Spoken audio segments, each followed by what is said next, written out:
இது ஒரு மூன்றாம் உலக போராக மாறும் என்றார். நீங்கள் அமெரிக்கான யுத்தம் பிரிட்டன் தொடர்ச்சி என்று பாருங்க. இந்தியா 12 லட்சம் பேரல் எண்ணெய வெனிசுவேலாவில் உற்பத்தி செய்து குறைஞ்ச விலைக்கு ஒரு அழுத்தத்தை கொடுக்கிறது. டொலர்ஸ்லயே கண்டினியூவா செய்வார். உண்மையா காலப்போக்கில் டொனால்ட் ட்ரம்ப் கூட சாததுக்கு வாய்ப்பு இருக்குது.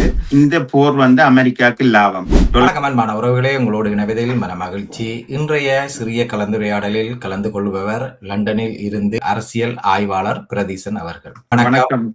வணக்கம், எப்படி இருக்கிறீங்க? நல்ல சுகமா இருக்கிறோம். வணக்கம். உங்களுடைய நேரத்தை ஒதுக்கி இந்த நிகழ்ச்சியில் கலந்து கொண்டவைக்கு உங்களுக்கு நன்றிகளை கூறிக்கொண்டு, அரசியல் ஆய்வாளர் என்று சொன்னீங்கள், அவ்வளவுக்கு வேர்த் இல்ல. பட் எனிவே ஓகே, அப்படி பரவாயில்லை. இல்ல, உங்களுடைய அந்த நீங்கள் பதிவு செய்யக்கூடிய உங்களுடைய பதிவுகள், உங்களுடைய கருத்துக்கள் டிக்டாக்ல நீங்கள் பதிவு செய்யக்கூடியவைகள் முன்கூட்டியே சில தகவல்களை நீங்கள் பகிர்ந்து கொண்டதை பார்க்கக்கூடியதா இருந்தது. நிச்சயமாக அது அப்படியான ஆய்வுகள் எல்லோராலையும் பார்க்கறது இல்லை. கூடின உலகத்தில் நடக்கக்கூடிய அனைத்து செய்திகளையும் அவதானிக்கக்கூடியவர்களால் தான் அப்படியான ஆய்வுகளை செய்ய முடியும். அந்த வகையில் நிச்சயமாக நீங்கள் ஒரு அரசியல் ஆய்வாளர் தான். சரி, சமீபத்தில் நீங்கள் சில நாட்களுக்கு முன் உங்களுடைய டிக்டாக் தளத்தில் நீங்கள் பதிவிட்ட ஒரு விடயம், ஈரானிய உச்ச தலைவர் ஒருவர் கொல்லப்படுவார் என்ற ஒரு பதிவை போட்டிருந்தார். கமோனி அவர்கள் இறப்பதற்கு முன்பதாகவே அந்த தகவலை பகிர்ந்து கொண்டிருந்தீர்கள். இந்த ஈரானில் இப்படி ஒரு உச்ச தலைவர் கொல்லப்படுவார் என்றதை நீங்கள் எந்த செய்தியின் அடிப்படையில் எப்படி நீங்கள் அதை ஊகித்துக் கொண்டீர்கள்? உண்மையாவே இது ஒரு இலகுவான, சரியா நீங்க சர்வதேச செய்திகள் இது தொடர்பானவர்களை கவனித்து வந்தால் அடுத்த என்ன நடக்க போகுதுன்றதை நாங்க ஊகித்திருக்கலாம். இந்த 6 மாதத்துக்கு முன்னுக்கு நடந்த 12ஆம் நாள் சண்டேல இறுதி சில நாட்கள்ல அமெரிக்கா அதுல நேரடியாக பங்கு பெற்றிருந்தது. அதுல பல தலைவர்கள் கொல்லப்பட்டிருந்தார்கள். ஈரானிய இராணுவ தளபதிகள் பலர், இராணுவ தளபதி, அரசியல்வாதிகள், விஞ்ஞானிகள் என்று பலர் கொல்லப்பட்டிருந்தார்கள். அக்யூரேட், மிக தெளிவாக திட்டம் போட்டு பின்புலத்துல பயங்கர புலனாய்வு தகவலோட கொல்லப்பட்ட மாதிரி இருந்தது. அப்பேக்குள்ள டொனால்ட் ட்ரம்ப் சொல்லி இருந்தார், எங்களுக்கு கமேனி இருக்கிற இடமும் தெரியும். அந்த எக்ஸாக்ட்லி அவர் சொன்ன வேர்ட்ஸ் அண்ட் இல்ல, அவற்ற அந்த ஊடகத்தில் அவர் சொல்லி இருந்தார், தெரியும். அவரை நினைச்சால் அடிப்பம் என்ற மாதிரி ஒரு சின்ன இதோட முடிச்சு போடுவார். அப்ப என்னென்றால் அதை கவனிக்கணும். அப்படி ஒரு முக்கியமான விஷயத்த நாங்கள் செய்திகள்ல பல பேட்டிகளை கொடுக்கல, சில முக்கியமான விஷயங்களை எல்லாரும் அதை சொல்லக்கூடிய வாய்ப்பு இருக்கு. அதுவும் எஸ்பெஷலி டொனால்ட் ட்ரம்ப் கொஞ்சம் ஓட்டவார்.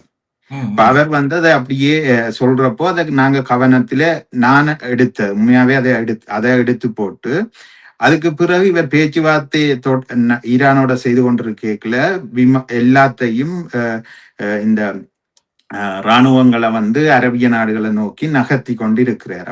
அப்பைக்குள்ளேயே தெரியுது இவ்வளவு ஒரு நகர்வு யுத்தம் இல்லாம முடிய போறது இல்ல. பேச்சுவார்த்தைன்றது ஏதோ ஒரு பிளான் பண்றார்கள். அவர்கள் சில வேளையில இவர்களிடம் ஏதாவது ஆபத்தான ஆயுதம் இருக்குன்றதை அறியறதுக்காக இருக்கலாம், ஏதோ ஒரு காரணத்துக்காண்டி அந்த இதை செய்து கொண்டிருக்காங்க. அப்ப இவரை அடிக்க போறார்கள்ன்றது தெளிவாக தெரிகிறது. அப்ப அதை வச்சு கொண்டுதான் நான் உண்மையாவே அவர் சாராக்கு 36 நாளைக்கு முன்னுக்கே வீடியோவை பதிவு செய்து போட்டிருந்தேன். உண்மையாவே கமேனியை நோக்கித்தான் சொல்லியிருந்தேன் அவர் சாக போறாரு. உண்மையா காலப்போக்கில் டொனால்ட் ட்ரம்ப் கூட சாகிறதுக்கு வாய்ப்பு இருக்குது. இப்ப இன்னும் ஒன்று பார்க்கலாம், என்னண்டு இவர்களை பற்றிய தகவல்களை அமெரிக்கா உளவு தகவலை திரட்டி கொள்ளுதன். உண்மையாவே இப்படியான அதிகாரிகள் அவர்களுடைய பின்புலம் மிக பாதுகாப்பாகத்தான் இருக்க போகுது. ஈரான்ல கொல்லப்பட்ட பல தலைவர்களுடைய இதுகள் பல பாதுகாப்புக்குரிய நபர்கள் கொல்லப்படுறார்கள். ஒரு இராணுவ ஜெனரலாலேயோ அல்லது சில பெரிய அதிகாரிகளால மட்டும் இது கண்காணிக்கப்பட்டு இப்படியான ஒரு படுகொலைகளை செய்வது இலகுவான ஒரு விஷயம் இல்லை. அதுவும் அக்யூரேட்டா அவர்கள் இருக்கிற இடத்துக்கு போய் அடிக்கிறது, அதுகள் எல்லாம் இலகுவான விஷயம் இல்லை. இப்ப இந்திய தொழில்நுட்பத்தை பார்த்தால் ஆக்கள் ஒரு பெரிய பிரமிப்பா தான் பாக்குறது. உண்மையாவது சொல்ற அளவுக்கு இல்லை. இப்ப நீங்கள் ஒரு சதுரப்பட்டியில நடுவில் ஒரு டொட்டா போட்டுட்டு 4 மூலையிலையும் ஒரு ரிசீவர், இப்ப நாங்கள் போன் பாவிச்சால் 4 டவர் இருந்தால் எங்கட லொக்கேஷனை ஈஸியாக காட்டும். அதே டைமுக்கு போன் ஒரு 2-வே ரேடியோ மாதிரி உங்களுக்கு செய்திய ஸ்ட்ரீம் பண்ணுது, திருப்பி ரிசீவ் பண்ணுது. இப்ப இந்த இது இருக்கேக்கல நீங்கள் ஒரு தகவல் தொழில்நுட்பத்தை பாவிக்கல, சும்மா ஒரு சாதாரண நீங்க ஒரு ஏரியாவில சும்மா ஒரு வீட்டு ரூமுக்குள்ள கூட நாங்கள் ரிசீவரை வைக்கலும் அந்த ஊர்ல இருக்க அத்தனை மொபைல் போன்டையும் எடுக்க முடியும். எடுத்து போட்டு டீகோட் பண்ணலாம். டீகோட் பண்ணி போட்டு இவர்கள் இந்த குரல் இந்த ஒரு ஆட்கள் என்ற பிறகு நாங்கள் அதை ஈஸியாக பலோ பண்ணலாம். இப்ப அதை நிலத்தில வச்சுதான் டவரை பூட்டணும்ன்றது இல்லை, சேட்டலைட்டை வச்சே பூட்டலாம். ஏன்னா இப்ப வர்ற போன் எல்லாம் எலக்ட்ரோ மேக்னட்டிக் வேவ் ஹை லெவல்ல தான் இருக்குது. அப்போ இப்ப நாங்க நினைக்கிற இதை விட தூரத்துக்கு டிராவல் பண்ணும். அப்போ ஒரு சேட்டலைட்ல இருந்து கூட இவர்களை மானிட்டர் பண்ணலாம், நிலத்துக்கு வரணும்ன்றது இல்லை. அப்ப இதை ஒரு ஈஸியான மெத்தட்ல செய்கிறார்கள். அடுத்தது தகவல் தொழில்நுட்பத்தை பயன்படுத்திக்கல எல்லாமே நாங்கள் டவருக்கு போய் கேபிளுக்களால உலகம் ஃபுல்லாவே போகுது. இது ஒரு பெரிய நரம்பு மண்டலம் மாதிரி, மூளையில எப்படி நியூரோன் சிஸ்டங்கள் இருக்குதோ அதே மாதிரி உலகத்துல நாங்கள் மனுஷன் வடிவமைச்சு வச்சிருக்கிறோம். அப்ப அதுக்குள்ளால இவர்கள் கதைக்கிற இவர்கள் பற்றிய நடமாட்டங்கள் ரெக்கார்ட் பண்ண அனலைஸ் பண்ணப்பட்டு பிறகு டீகோட் பண்ணலாம். இப்ப இருக்கிற தொழில்நுட்பத்துல ஈஸியாவே டீகோட் பண்ணலாம். நாங்கள் 95, 96, 97 எல்லாம் பழைய காலத்து போன் இல்லை, உங்களுக்கு தெரியும், டிட்டு சவுண்ட் போயிட்டு போறதையே ரெக்கார்ட் பண்ணி டீகோட் பண்ணி எல்லாத்தையும் பார்க்கறது. அப்ப ஆட்கள் அது பிறகு ISDN வந்தது, ஃபாஸ்டஸ்ட் நெட்வொர்க் வந்தது, அப்பவும் செய்யலாம். ஃபைபர் ஆப்டிக்கும் செய்யலாம். இது ஒரு பெரிய கஷ்டமான விஷயம் இல்லை. இதுல ஜெர்மன் ஒரு எக்ஸ்பர்ட்டான நாடு அனலைசரை செய்யறது. அப்ப இதுகளை வச்சுக்கொண்டு எனக்கு பாக்குறப்போ இவர் ஒரு ஈஸியான டார்கெட்ன்றது தெளிவாக தெரிஞ்சுது. அதை வச்சுக்கொண்டான் சொன்னேன் இவர் கொல்லப்பட போறார். எல்லாத்தையும் ஒர்க் அவுட் பண்ணி சொன்னேன். இஸ்ரேலை இதுக்குள்ள கொண்டு அமெரிக்கா இழுத்து விட்டுட்டது என்ற ஒரு பேச்சு ஒன்று இருக்குது. இந்த நேரத்துல இஸ்ரேல் ஏன் இந்த போருக்குள்ள இறங்கி இருக்க நீங்க? உண்மையா இதுல இஸ்ரேல் ஒரு என்ன சொல்றால் அமெரிக்காண்ட கைப்பில்லை. ஓகே, நான் இப்படித்தான் பாக்குறேன். இஸ்ரேல பலர் புகழ்ந்து தள்ளுவார்கள், இதண்டுவார்கள். இஸ்ரேலுக்கு அமெரிக்கா இதுவரைக்கும் 318 பில்லியனை நன்கொடையாக, உலகத்திலே அதிக நன்கொடைய கொடுத்த நாடு இஸ்ரேல். எல்லாரும் சொல்வார்கள் யூதர்கள் உலகம் பூரா பணக்காரரா இருக்கிறார்கள். தமிழர்களும் இப்ப அகதிகளா நிறைய பணக்காரர்களா இருக்கிறோம். அதுக்காண்டி நாங்க எங்களை நாட்டுக்கு உதவி செய்வோம் இல்லை. அவர்கள் யூதர்கள் பல நாடுகள்ல ஒரு சின்ன சின்ன இமிக்ரன் மாய்த்தான் குடியேறி தங்களுக்குள்ள அந்த மத ரீதியான கோட்பாடுகள் இருக்கிறபடியால் ஒரு கட்டமைப்புக்குள்ள இருந்தபடியா அவர்களுடைய கலாச்சாரம் மற்ற பிற இனங்களோட கலக்கையில அவர்களுக்கு இருக்கிறது உடம்பு வலிமையை பயன்படுத்த முடியாது. அப்ப அவர்கள் பணத்தை மட்டும், கடின உழைப்பு, பணத்தை மட்டும் நம்பித்தான் அவர்களுடைய வாழ்க்கையை பாதுகாப்பானதா இருக்கும். அப்ப அவர்கள் பல ஆண்டு காலமாக இந்த ஐரோப்பிய மண்ணோட கலந்து வாழ்ற ஒரு இனக்கூட்டம். இப்ப அவர்கள் பணத்துல நல்லபடி வெளிநாடுகள்ல எல்லாம் வந்திருக்காரு. அவர்கள் போய் இஸ்ரேல்ல உதவி செய்ய போறாரு இல்ல. அவர்கள் அப்படி உதவி செய்யணும் அமெரிக்கா கவர்மெண்ட்டுக்கு போய் 318 பில்லியன் டாலர்ஸை நன்கொடையா கொடுக்கிற அளவுக்கு இல்ல. இது இங்க நீங்க பாத்தீங்கன்னா ஒரு இஸ்ரேல்ல 2016ஆம் ஆண்டு பழைய முன்னாள் பிரதமர் ஊழல்ல தண்டிக்கப்பட்டிருக்கிறார். நெட்டனியாவுக்கு மேல ஊழல் வழக்கு இருக்குது. அமெரிக்காண்ட கைப்பமையா இருந்தோண்டு அமெரிக்கா சொல்றதைத்தான் இங்க செய்யப்படுது. என்னண்டா மேற்குலகத்தாலதான் இந்த இஸ்ரேல்ன்றது 2ஆம் உலக போருக்கு பிறகு தாங்கள் கொஞ்சம் இஸ்ரேல் யூதர்களை தங்களோட நாடுகளை வச்சிருக்காம அந்நியப்படுத்தணும்ன்றக்காண்டி ஒரு இஸ்ரேலை உருவாக்கி கொண்டாங்க குடியேற்றார்கள். அதை விட இந்த 1932ஆம் ஆண்டு எண்ணெய் வளங்கள் கண்டுபிடிக்கப்படுது. அதுக்கு பிறகு இது ஒரு பெரிய ஒரு இதா மாறப்போறன்றது மேற்குலகத்துக்கு சொல்ல தேவையில்லை, தெரியும். அப்ப இவர்களை குடியேற்றி கொண்டு அங்கே ஒரு குழப்பத்தை வச்சிருந்து அதனூடாக அந்த தேசங்களை கட்டுப்பாட்டுக்களை வச்சுக்கொண்டு தங்களோட வியாபாரத்தை கொண்டு போகணும்ன்றதான் உண்மையான நோக்கம். இன்றைக்கு அப்ப இன்றைக்கு இஸ்ரேலை வச்சு அமெரிக்கா இதை ஆரம்பிச்சிருக்கன்னு சொல்லி சொல்றீங்களா? என்னத்துக்காண்டி இன்றைக்கு அப்ப அமெரிக்கா இந்த போரை ஆரம்பிச்சிருக்கன்னு நீங்க நினைக்கிறீங்க? இது இன்றைக்கு ஆரம்பிக்கல, இருக்கு. அது நீண்ட காலமா இருக்கு இந்த பிரச்சனை. நான் கேட்கிறேன், இன்றைக்கு இந்த போர் தொடங்கியதுக்கு காரணம் என்னவா இருக்கும்? அதுக்கு உண்மையான காரணம் என்னென்றான 2024 இருந்து 25க்குள்ள 20 trillion American dollars America print பண்ணி இருக்கு. அந்த பிரிண்ட் பண்ணின காசு என்னத்துக்காண்டி இவ்வளவு காசை பிரிண்ட் பண்ணினது? அந்த காசை நிறைய வணிக நிறுவனங்கள், பாதுகாப்பு நிறுவனங்களுக்கு அவர்கள் கொடுப்பார்கள். அதை சும்மா கொடுக்க இயலாது. இங்க யுத்தம் நடக்கல, அங்க நிறைய ஆயுதங்களை செய்யண்டு ஈரான் 20,000 பவுண்ட்ஸ் வேர்த்தான ஒரு டாலர்ஸ் வேர்த்தான ஒன்றை போடுறதுக்கு 4-5 மில்லியன் வேர்த்தான ஒரு ஏவுகணையை பாவிக்க வேண்டிய இருக்குன்னு உங்களுக்கும் தெரியும். அப்ப ஒரு ஹை வேல்யூ அவன் ஆயுதம் எல்லாம் ஒரு மார்க்கெட்ல 10 பவுண்ட் போகக்கூடிய ஐபோன் எப்படி 1000 பவுனுக்கு விற்கிறார்களோ இப்படித்தான் இவர்களுடைய ஆயுதம். தயாரிப்பு செலவு, கண்டுபிடிப்புக்கு செலவாகலாம், தயாரிப்பு செலவு மிக குறைவு. இவர்கள் என்ன செய்யறார்கள், இந்த நிறுவனங்களுக்கு அந்த காசை ஃபண்ட் பண்றார்கள். ஈவன் ஒரு இராணுவத்துக்கு பல்லுமின் இருக்கிற பிரஸை கொடுக்கறதுக்கே எத்தனையோ மடங்காக காசை கொடுத்து ஃபண்ட் பண்ணி லோக்கல் ஜிடிபிய பெரிய குட்டி காட்ட வேண்டிய தேவை அமெரிக்காவுக்கு இருக்கு. அமெரிக்கா எல்லா நாடுகளையும் விட தான் பொருளாதாரத்துல போறன்னு ஒரு ஆர்டிபிஷியலான பொருளாதாரத்தை உருவாக்கி வச்சிருக்கு. ஏனென்றால் அவர்கள் அச்சடிக்கிற டாலர்ஸுக்கு உலகத்துல எங்கேயுமே கணக்கு காட்ட தேவையில்லை.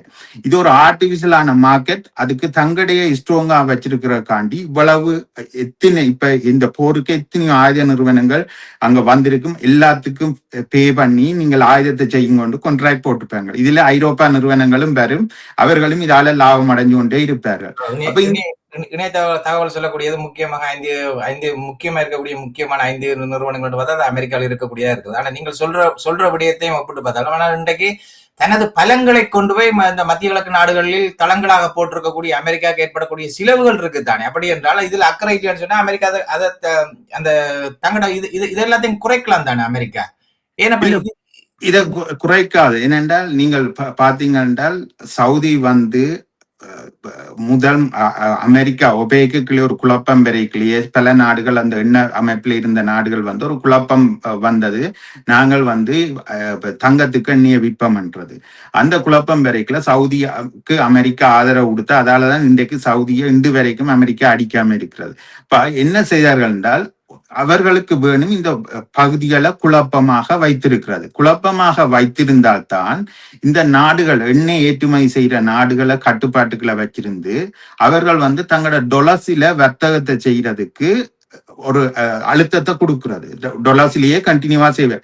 உண்மையாவே இஸ்லாமிய நாடுகள்ல இஸ்லாமியருக்கு துரோகம் செய்யறது சவுதி தான் இந்த டொலர்ஸுக்கு பாதுகாப்பா முட்டு கொடுத்து கொண்டே அமெரிக்காவுக்கு வந்திருக்குது. அப்ப இந்த வர்த்தகத்தை பாதுகாக்கணும் என்றால் அங்க அவையின் கை ஓங்கி போய் இருக்கணும், ஒரு அச்சுறுத்தலான ஒரு தேசமா இருக்கணும், மற்றவர்கள் பயத்துல வேலை செய்யணும் என்று இந்த மேற்குலகம் எதிர்பார்க்குது. அமெரிக்கா மட்டுமில்ல, மேற்குலகம் எதிர்பார்க்குது.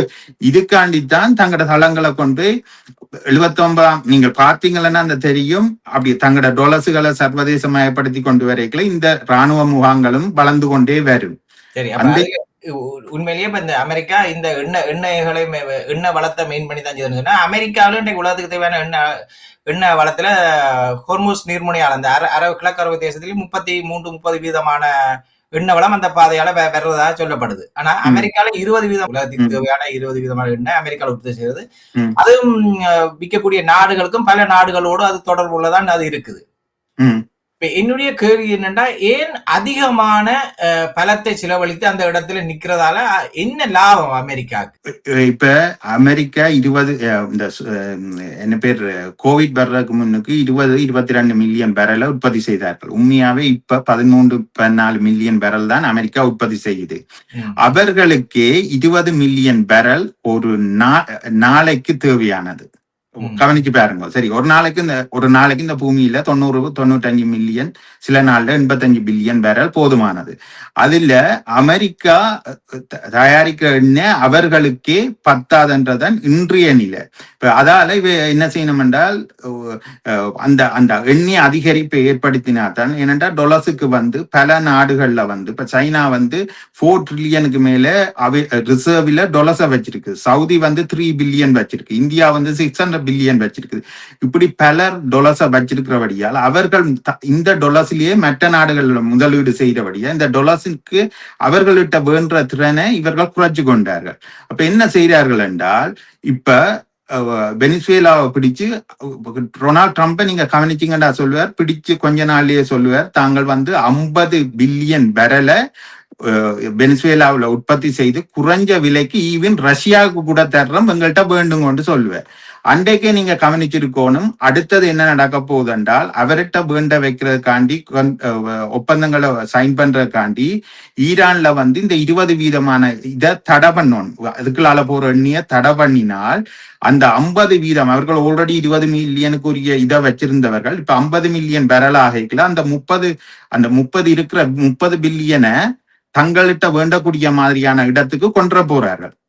இப்ப என்ன நடக்கும் என்றால் சவுதி அந்த இந்த நாடுகளுக்குள்ளால எண்ணிய வர்த்தகம் செய்கிறவர்களுக்கு அடிபட போகுது. ஆல்ரெடி சில நாடுகள் இந்தியா, சீனா, ரஷ்யா தங்களுக்குள்ள பண பரிவர்த்தனைய டொலர்ஸுக்குள்ளால செய்யணும். அப்ப அவனுக்கு வந்து அந்த டொலர்ஸ்ல பெரிய அடி. இப்ப யோசிச்சு பாருங்க, இன்றைக்கு ஒரு டாலர் வந்து 100 ரூபா பேரல் போகுது என்றால் 60 ரூபா போய்கொண்டிருந்த இடத்துல ஆல்மோஸ்ட் 40% வந்து அதிகரிச்சிருக்குது. இப்ப இந்தியா வந்து 12 லட்சம் பேரல் எண்ணிய வந்து ஒரு வருஷத்துக்கு 12 லட்சம் கோடிக்கு இந்தியா வந்து வேண்ட வேண்டிய தேவை இருக்கு. இவ்வளவு நாளும் இந்தியா வந்து உண்மையாவே வேண்டி கொண்டிருந்தது 5 லட்சம் கோடி தான். ஏனென்றால் ரஷ்யாட்ட குறைஞ்ச விலையில வேண்டினது சரி, நோமல் சந்தையில வேண்டினால் கூட 7 லட்சம் கோடிக்கு தான் ஒரு வருஷத்துக்கு வேண்டி இருக்கணும். இப்ப ஸ்ரீலங்கா பொறுத்த வரைக்கும் ஒரு நாளைக்கு $10 மில்லியன் இதை வேண்டி கொண்டிருந்தாங்க. அப்ப கிட்டத்தட்ட இப்ப ஒரு ஸ்ரீலங்கா மாதிரி ஒரு நாடே 1.2 பில்லியன்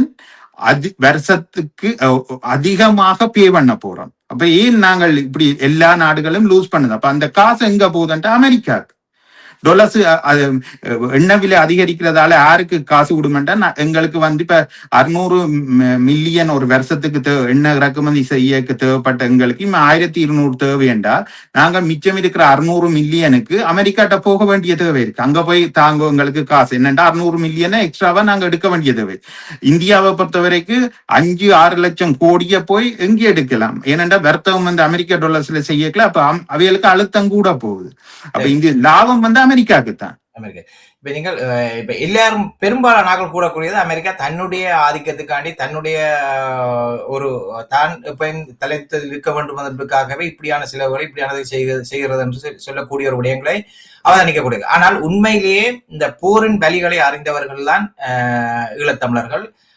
நாங்கள் இந்த போர் என்ற ஒன்றே விரும்பாத ஒரு மனிதர்களாகத்தான் இருக்கணும். பெரும்பாலும் இந்த உலகத்தில் இருக்கிற பல மக்கள் போரை விரும்பாதவர்களாகத்தான் இருக்கிறார்கள். குழந்தைகளின் மரணங்களோ மக்களின் இழப்புகளோ இதை விரும்பாதவர்களாக இருக்கிறார்கள். ஆனால் இருந்தும் இன்றைக்கு இந்த நடக்கக்கூடிய போர் அமெரிக்கான தேவைக்காகத்தான். நீங்கள் இப்ப குறிப்பிட்டது போல் அதற்கு பணம் டாலர்ஸ் அச்சடிச்சு இருக்கிறார்கள். அவருடைய பணத்தை பெறுமதியாக வைத்திருக்க வேண்டும் என்பதற்காகத்தான் இந்த போர் என்று சொன்னால் இன்றைக்கு இந்த கடல் வர்த்தக பாதை என்றது மிக ஒரு முக்கியமான ஒரு பாதையாக இருக்கிறது. இன்றைக்கு இந்த உலகத்துக்கு சகல நாடுகளுக்கு முக்கியமான ஒரு பாதையாக இருக்கு. 2007 இருந்து 2011 பார்த்தோம்னா சோமாலியா கடல் கொள்ளையால 237 கப்பல்கள் கப்பங்கேட்டு பிடிக்கப்பட்டிருக்கிறது, தாக்கப்பட்டிருக்கிறது.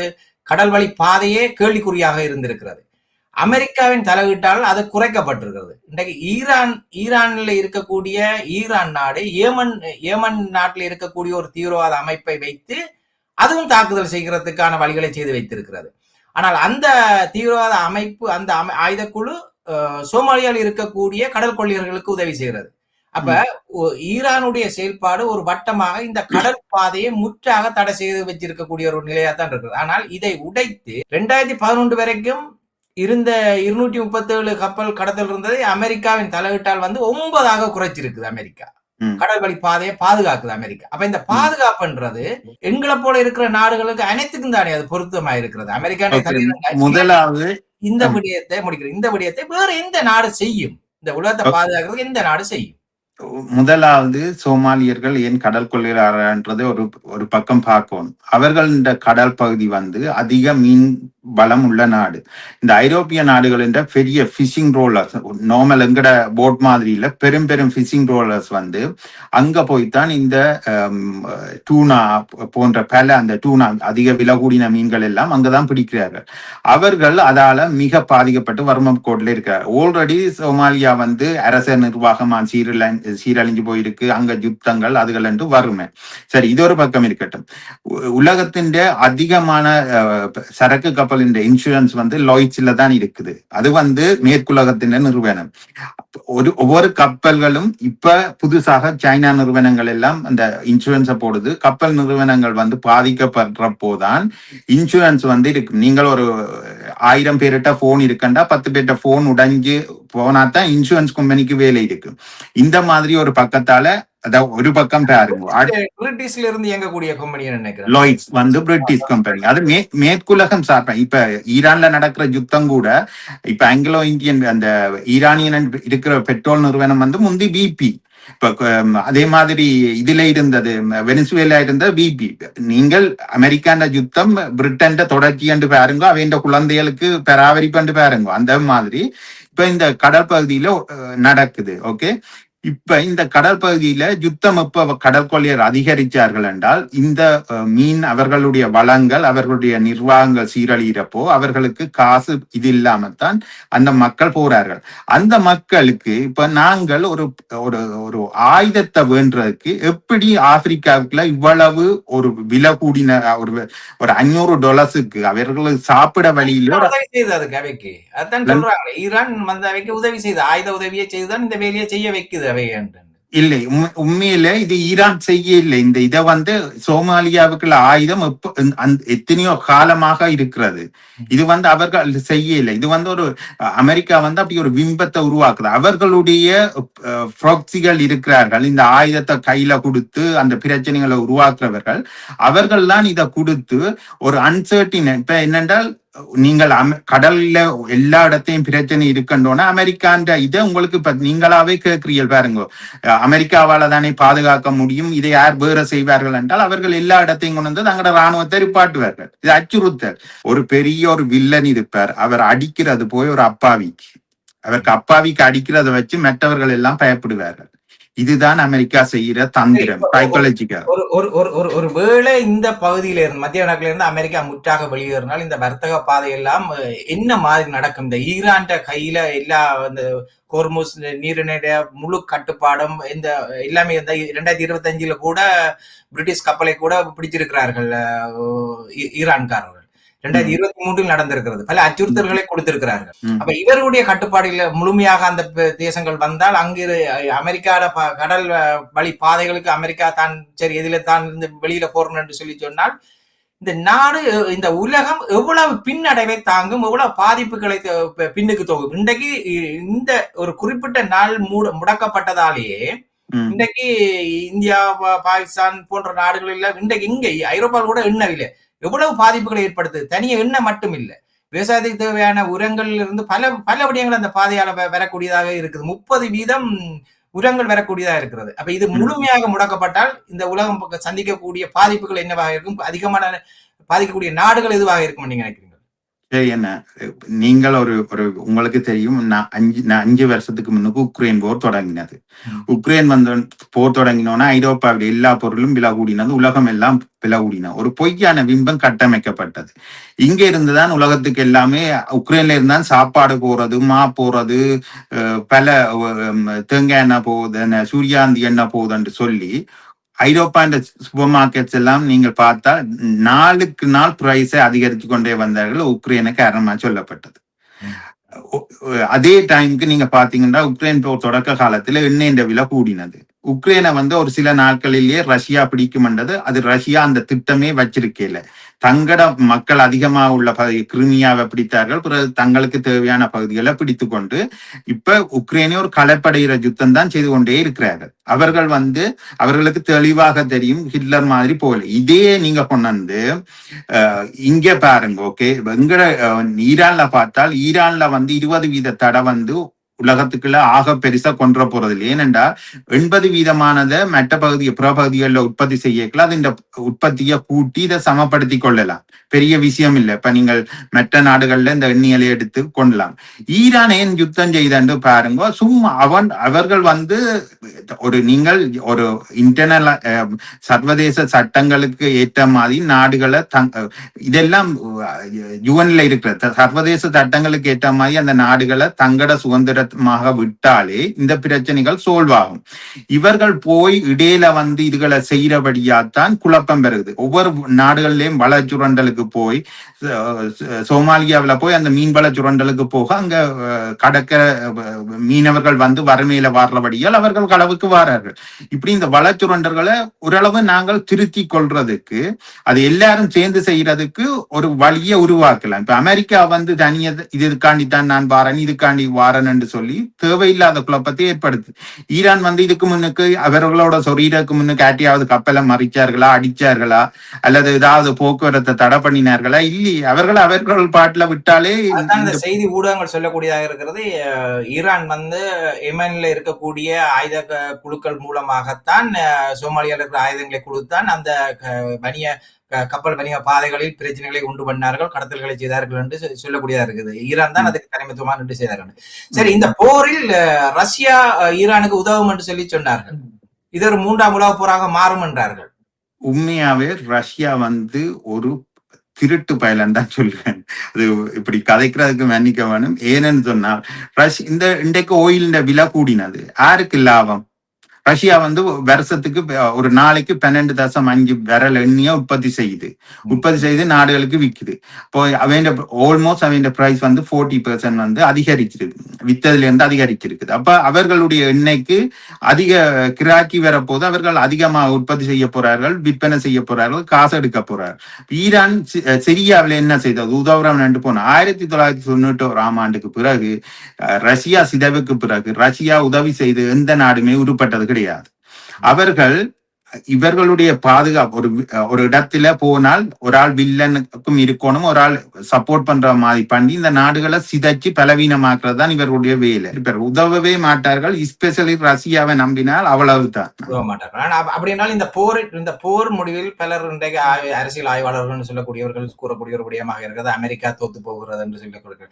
இது உண்மையிலேயே அமெரிக்கா இதுல இருந்து பின்வாங்கினால் கூட இது அமெரிக்காவுக்கு தோல்வியும் எடுத்துக்கொள்ள முடியுமா, இல்ல ஈரானுக்கு வெற்றி எடுத்துக்கொள்ளலாம்? இது உண்மையிலேயே இந்த போரால் நன்மை அடைந்த நாடுகள் என்று சொன்னால் யாராக இருக்கும்?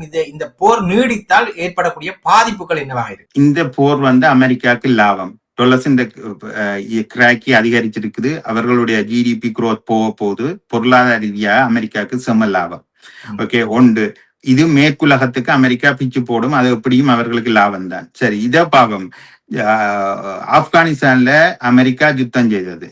கடைசியாக அங்கிருந்து பிளேன்ல விட்டு சனத்தை எல்லாத்தையும் ஏற்றி கொண்டே இல்லாம ஓடிக்கொண்டு வந்தது. நாங்கள் ஆப்கானிஸ்தானை அடிச்சு அமெரிக்கா பிடிச்சப்போ அமெரிக்காவுக்கு அது வெற்றியாக பார்த்தோம். அதுக்கு முடிவு வந்து வேற மாதிரி இருந்தது. அதே மாதிரி ஈராக்கில், அதே மாதிரி ஒவ்வொரு நாடுகளையும், வியட்நாம்ல அவர்கள் வந்து எதை பார்க்கிறார்கள் என்றால் குழப்பத்தை உருவாக்கி தங்களை ஒரு பலமா, இப்போ ஒரு இராணுவத்துக்கும் பிராக்டிஸ் வேணும், தங்களோட ஆயுதத்துக்கு பிராக்டிஸ் வேணும், தங்களோட ஜிடிபி குரோத் பண்ணணும், தங்களோட டாலர்ஸ் ஸ்ட்ராங்கா இருக்கணும். இதுகள் பல விஷயங்களை வச்சு ஏழுமான அளவு கனிம வளங்களை சுரண்டோணும். இதுகளை வச்சுதான் அவர்கள் தங்களை பாதுகாத்து கொண்டிருக்கிறார்கள். இன்றைக்கும் இந்த இதுல ஒரு முக்கியமான விஷயத்தையும் சொல்லணும். இன்றைக்கும் இந்த உலகத்துல நடக்கிறது, மேற்குலகத்துல நடக்கிற அத்தனை பொருளாதாரம் ஒரு ஆர்டிபிஷியலானது. இதுக்கு ஒரு உதாரணம் சொல்றேன். நீங்கள் ஷேர் மார்க்கெட்ல ஒரு பங்கு போய் ஒரு நிறுவனத்துல வேண்டுறீங்க. சரி, அது எப்படி என்று சொன்னால், இப்ப நீங்க ஷேர் மார்க்கெட்ல வேண்டுறீங்க, உங்களோட கிரெடிட் கார்டுல அந்த பேன்றீங்க, உங்களுக்கு ஒரு வங்கி அந்த கிரெடிட் கார்டு கடனை தருகுது. நீங்க அந்த வங்கியிலேயே போய் திருப்பி முதலீடு செய்றீங்க. சரி, அந்த வங்கியை நீங்க வேண்டுறீங்க, அதுல ஒரு 10 பங்கை வேண்டுறீங்க. 10 பங்கு வேண்டினோட திருப்பி உங்களுக்கு இன்னும் கொஞ்ச நாள் போக, ஓகே நீங்க நல்ல கஸ்டமரா இருக்கிறீங்களே, இன்னும் ஒரு காசை உங்களுக்கு பேங்க் தருகுது, நீங்கள் அதைக்கும் போய் வேண்டுறீங்க. உங்களோட பணம் உங்களுக்கு கூடுற மாதிரி இருக்கும். நீங்கள் வேண்ட வங்கியின் வேல்யூ வந்து அதிகரிச்சு கொண்டே இருக்கும். ஆனா நீங்கள் ஆட்ட காசை வேண்டி திருப்பி அவனட்டியே கொடுக்குறீங்க, வங்கியின் காசை வேண்டி வங்கிட்டியே கொடுக்குறீங்க. இது வந்து ஒரு ஆர்டிபிஷியலான ஒரு சிஸ்டத்தை வச்சிருக்கிறாங்க இந்த மேற்குலகம். வந்து இன்றைக்கு நீங்கள் எங்க போனாலும் ஏர்போர்ட்ல எந்த நாட்டு காசு இருக்கும் என்றால் மேற்குலக சம்பந்தப்பட்ட டாலர்ஸ் இருக்கும், பவுண்ட்ஸ் இருக்கும், யூரோ இருக்கும், ஐரோப்பியர்களுடைய காசு இருக்கும், சுவிஸ் பிராங்க் இருக்கும். இதுகளைத்தான் வச்சிருப்பாங்க. ஏனென்று சொன்னால் இது வந்து ஒரு ஆர்டிபிஷியலாக எங்களை பிலீவ் பண்ணப்படு செய்யணும். இந்த மாதிரியான வேலைகளுக்கு இந்த நாடுகள் தங்களை பட ரீதியாகவும் பலமா வச்சிருக்குது, குழப்ப ரீதியாகவும் வச்சிருக்கு. இவர்கள் தீர்வை நோக்கி எப்பவுமே ஓட மாட்டார்கள். இந்த யுத்தம் எல்லாமே மேற்குலகத்தை பொறுத்த வரைக்கும் மிகப்பெரிய வெற்றி தான். அவர்கள் நீங்கள் இருந்து பாருங்க, ஈரானோட தோத்து போய் போனாலும் அவர்களுக்கு கேர்ல. ஏனென்றால் ஆப்கானிஸ்தான்ல போயிருக்க, வியட்நாம்ல போயிருக்க, நாங்க எப்ப அவர்களுடைய கௌரவம் போரிமண்ட அவர்கள் கௌரவத்தை பார்க்க இல்லை. தங்கட பணம் சரியா இருக்குதா, பொருளாதாரத்துல தாங்க பலமா இருக்கிறோமா, அது மட்டும்தான். நாங்கள் எங்கேயோ நடக்கிற யுத்தம் நினைக்கிறோம், எங்கள்ல கொண்டு வந்துதான் திணிக்குது. இதுக்கு வேற நாங்கள் ஆதரவு கொடுக்கிறோம். அது எவ்வளவு எங்கட காசையை எடுத்து எங்களையே அச்சுறுத்துறது தான் இது. இதால நாங்கள் இது ஒன்றே செய்யணும் என்றால் இந்த யுத்தங்களை வெறுக்கணும். எங்கள் எல்லா நட்ட நாடுகளுக்கும் இழப்பு. ஒரு விடயம் சொல்ற, இந்த யுத்தங்களை நாங்கள் வெறுக்க வேண்டும் என்று நீங்கள் சொல்றீங்க, அது உண்மைதான். இது உலக அளவில் பலர் சொல்லக்கூடிய ஒரு விடயமாக இருக்கிறது, இந்த யுத்தங்களை வெறுக்கணும்னு. ஆனால் இந்த சமீப நாட்களில் பார்த்தோம்னு சொன்னால் இந்த ஆயுதம் செய்யக்கூடிய நிறுவனங்களில் பங்கு அதிகமாக உயர்ந்து கொண்டு போகக்கூடியது அவதானிக்கக்கூடியதா இருக்கிறது. நோர்வேயில் இருக்கக்கூடிய எண்ணெய் வளத்து பங்கு உயர்ந்து போகிறது அது அதிகமாக இருக்கிறது.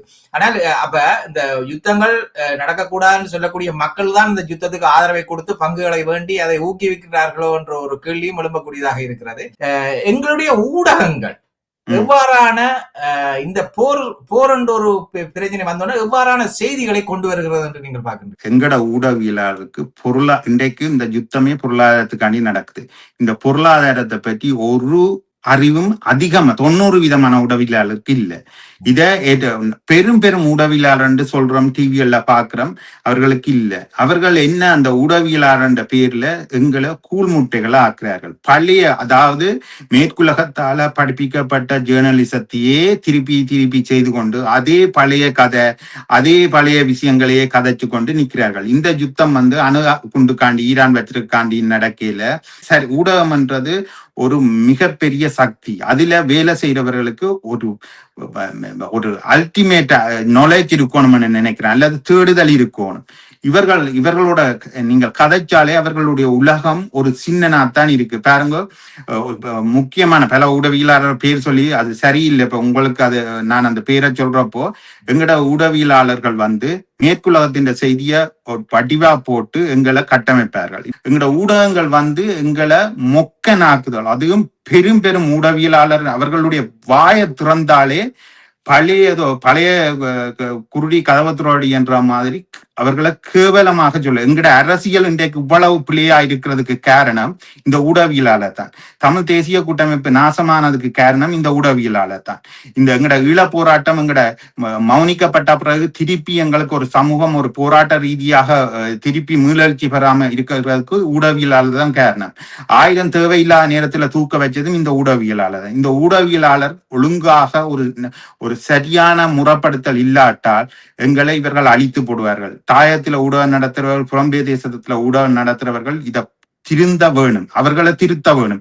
நாங்க நினைக்கிறோம் அரசியல்வாதிகளை திருத்த வேணும், அவர்களை விட இவர்களைத்தான் திருத்த வேணும். முதல் நன்றி.